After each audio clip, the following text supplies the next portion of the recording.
So today we took Otto to the vet for a checkup, and we're going to share that adventure with you. But first, we're going to tell you the story of Otto.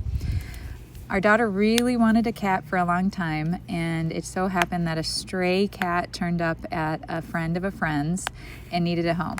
And so we preferred getting a little bit older cat instead of a kitten, and so we adopted him and named him Otto. We took him to the vet, and they thought he was about 2 years old. So we don't really know how old he was, but he's definitely used to being outside quite a bit, and he still likes to go outside at night. So anyway, we got to the vet. He was very anxious on the car ride. We put him in his little soft-sided carrier, and he was meowing and pushing his head on the top, so we felt so bad because he was really nervous. But once we got to the vet and got into the room, as you can see, he got a lot more comfortable. He was wandering around, sniffing and checking the place out, and the staff at this vet's office was super nice. So they did a great job of making him feel comfortable. As you can see, he's just exploring the whole room. They took his weight first, and he is 15 pounds, so he's a pretty big guy, but believe it or not, he's actually lost a couple pounds. When we first got him and gave him food, we had this feeder that just was continuous, so he could eat as much as he wanted whenever he wanted, and I think he overindulged a little bit because he's used to being outside and fending for himself. So got a little plump, and then we switched him to a science diet food, and he's lost a couple pounds, so he's looking lean and handsome as ever, as you can obviously tell, but he's 15 pounds. And then they checked his ears. He's been having a little bit of itching on his ear, so we thought it might be mites, even though he's on, regular flea and tick medication, which includes mites. So they swabbed his ears, and one of his ears was really super dirty. So they gave us an ointment for that. They said it is a little bit of yeast that he has. And so we got some ointment for that. And then they just checked him out, and they confirmed that he is a perfect, handsome, wonderful guy, which we already knew. We love him so much, and we can't get enough of him.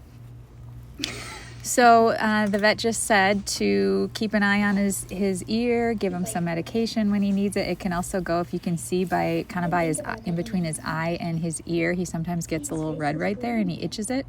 And they actually said that's cat acne, which is apparently common, and it can happen under the chin too. So this ointment for the ear can also be put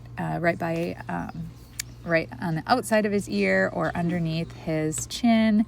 He also has a scratch on his nose that you can see, and we think that's because he got into a little scuffle with another cat, probably out in our neighborhood when he's out catting around.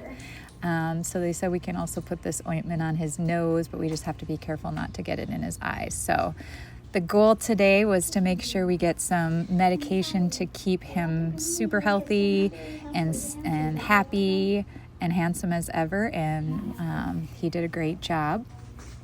After the vet was done, we put him back in his little carrier bag, and of course he wasn't too excited to go back in, but actually seemed a little bit less anxious. There he is getting close to his carrier. But he seemed a little bit less anxious, maybe got used to it a little bit, and he knew where we were. We don't really bring him, places much. He's used to being at home. He likes to be at home, and so getting in the car gives him anxiety. And so we could see he was anxious because he was doing this fast breathing where he's kind of almost panting like the dogs do a little bit. And of course that made my daughter really anxious too. But he calmed down, and of course now we're back home and he's doing much better.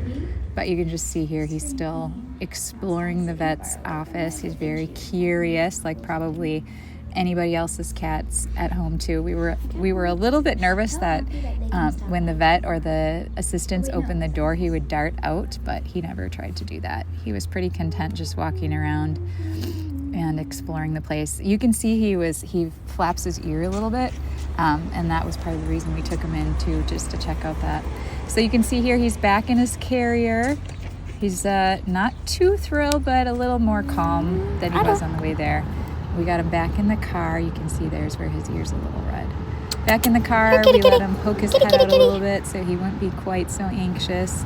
so that we could get him back home where he desperately wanted to be. Here's where you can see where he's kind of panting here. This, I think, is just because he was anxious, the poor guy.